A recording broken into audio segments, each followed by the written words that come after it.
शहर के बाहर एक बहुत ही सुंदर सा गांव था। वह गांव जितना ही सुंदर था उतना ही उस गांव का एक भयानक रहस्य था। उस गांव से थोड़ी ही दूर पर एक कुआं था। वह कुआं एक श्रापित कुआं था। गांव के कोई भी व्यक्ति रात में उस कुएं के पास जाने से भी डरते थे, क्योंकि गांव वालों का कहना है कि जो कोई उस कुएं के बगल से गुजरता है, कुआं उसे अपनी ओर खींच लेता है।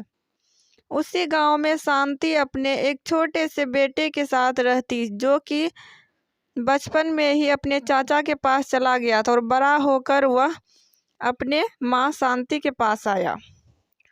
तो एक दिन शांति ने अपने बेटे से कहा, बेटा, तुम बचपन से ही इस गांव से बाहर रहे हो, लेकिन इस गांव के बारे में तुम्हें उतना पता नहीं होगा।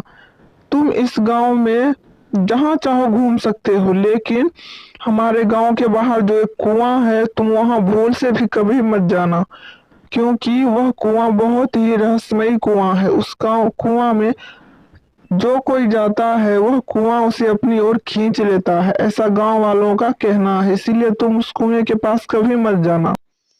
तो शांति के बेटे ने कहा, ठीक है माँ, मैं उस कुएं के पास नहीं जाऊंगा। लेकिन ऐसा क्या हुआ था उस कुएं में जो सब लोग ऐसा कहते हैं? चलो, कोई बात नहीं, मैं क्या करूंगा जान के। अगले ही सुबह शांति के बेटे ने कहा, माँ, मैं जा रहा हूँ अपना यह प्यारा सा गांव घूमने के लिए, और मैं जल्द ही वापस भी आ जाऊंगा। तो शांति ने कहा, हाँ, ठीक है बेटा, तुम जल्दी से घर आ जाना। और हाँ, मैंने जो बताया है कि तुम उस कुएं के पास मत जाना, मेरी बात याद रखना। उधर रमेश पूरा गांव घूम लेता है और मन में सोचता है, मैंने तो पूरा गांव घूम लिया, लेकिन यह रास्ता तो उसी कुएं के पास जाता है। क्यों न मैं जाके देखूं कि उस कुएं में ऐसा क्या है जिसके कारण गांव वाले इतना डरते हैं। ऐसा कहकर रमेश कुआं देखने के लिए चला गया और कुआं के पास जाकर बोला, अरे, यह कुआं तो बहुत ही अच्छा है, इसमें तो पानी भी है, पर फिर भी लोग ऐसी बातें क्यों कहते हैं कि यह कुआं बहुत ही डरावना है। अब भगवान ही जाने क्या सच्चाई है। ऐसा कहकर वह घर आ जाता और उसी रात एक किसान उस कुएं के बगल से गुजर रहा था और बोला, हे भगवान, मुझे बचा लेना भगवान। लेकिन तभी उस व्यक्ति का अपने आप ही पूरा शरीर हवा में उड़ने लगा और वह उस कुएं में गिर गया। अगले सुबह ही उस किसान की पत्नी, बच्चे और गांव वाले सरपंच के पास आकर रोने लगते हैं और कहते हैं, मेरे पति को बचा लीजिए, वो रात में उसी कुएं से गुजर रहे थे और अभी तक घर नहीं लौटे। लगता है उस कुएं में वो समा गए हैं। अब मैं क्या करूंगी? वह सरपंच कहते हैं, यह तो बहुत ही समस्या वाली बात है। अब हम क्या करें? उस कुएं को तो कोई शांत नहीं कर सकते हैं। तुम चिंता मत करो, हम कोई ना कोई हल जरूर निकालेंगे। उधर शांति ने अपने बेटे से कहा, देखा रात में क्या हुआ, एक किसान उस कुएं में समा गया। मैंने कहा था ना, वह कुआं बहुत ही खतरनाक है। तभी रमेश ने अपने कमरे में जाकर सोचा, मैं इस कुएं के रहस्य का पता लगा कर ही रहूंगा। मैं आज रात ही सबके सोने के बाद में उस कुएं के पास जाकर देखता हूँ कि आखिर बात क्या है। ऐसा कहकर रात होने पर जब सभी गांव वाले सो गए तो रमेश अपने घर से बाहर निकला और गांव के उस कुएं के पास चला गया। वहां जैसे ही वहां पहुंचा तो वहां का मौसम बहुत ही डरावना था। तभी वहां पे एक चुड़ैल प्रकट हुई और बोली, क्या तुम यहाँ मरने के लिए आए हो? मैं इस गांव में किसी भी मर्द को नहीं छोड़ूंगी, क्योंकि उसके कारण ही मेरी यह जिंदगी बर्बाद हो चुकी है और मैं एक चुड़ैल बन चुकी हूँ। और तुम आए हो यहाँ मरने के लिए, मैं तुम्हें नहीं छोड़ूंगी। तभी रमेश ने कहा, तुम जो यह कर रही हो यह गलत है। तुम गांव वाले सभी निर्दोष आदमी को मार रही हो। आखिर तुम ऐसा क्यों कर रही हो? तुम मुझे बताओ, मैं तुम्हें इंसाफ दिलाऊंगा। रमेश की बात सुनकर चुड़ैल रोने लगती है और कहती है, मैं भी तुम लोगों की तरह ही एक इंसान थी, एकदम साधारण सी लड़की। मेरा भी एक जीवन था जिसमें कि मैं अपना खुशी खुशी बिता रही थी, लेकिन मेरा पति शराबी था और वह दारू पी के आता था, मुझे दहेज के लिए बहुत ही तंग करता था और मुझे मारता पीटता था। एक दिन मुझे उसने गुस्से में आकर इतना मारा कि मुझे मारकर उसने इस कुएं में ही फेंक दिया और तब से मेरी आत्मा इसी कुएं में भटक रही है उससे बदला लेने के लिए। और उसने एक तांत्रिक को बुलाकर मुझे इसी कुएं में कैद करवा दिया है और मैं इस कुएं से बाहर नहीं जा सकती हूँ, लेकिन जो कोई मर्द इस कुएं से गुजरता है मैं उसे नहीं छोड़ती हूँ।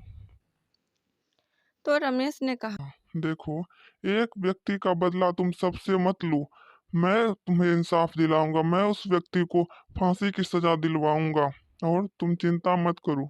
तो चुड़ैल ने कहा, नहीं, मुझे वह आदमी जिंदा चाहिए, नहीं तो मैं एक भी आदमी को नहीं छोड़ूंगी और साथ साथ तुम्हें भी मार दूंगी।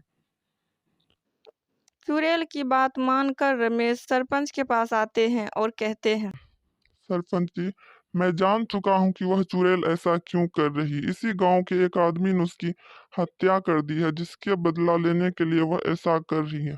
मुझे आज रात तक का समय दीजिए और मैं आज के बाद ऐसा कोई भी घटना नहीं होने दूंगी। आज के बाद यह गांव पूरा ही खुशहाली पूर्वक रहेगा।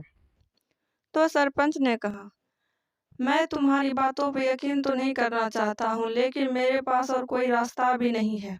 ठीक है, मैं आज रात तक का तुम्हें समय देता हूँ, तुम्हें जो करना है तुम कर सकते हो।